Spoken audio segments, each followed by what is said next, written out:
संजय राऊत यांच्या नरकातला स्वर्ग या पुस्तक प्रकाशन सोहळ्यात शरद पवार यांच्या वक्तव्यानंतर पीएमएलए कायदा पुन्हा चर्चेत आलाय।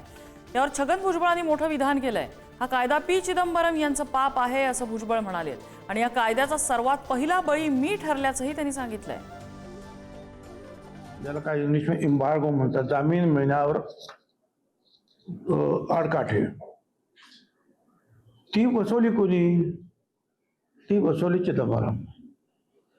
जामीन मिळाला असं 15 दिवसामध्ये कुणा काय वाटलं, अनेकांना मारामारी होतात, काय होतात, जामीन में तो केस चालते, खरं असेल तर त्यांना सजा होते, नसेल तर सुटतात।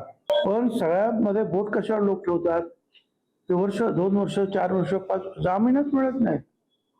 आणि हा कायदा बदलण्याचं पाप चिदंबरमने केलेलं आहे।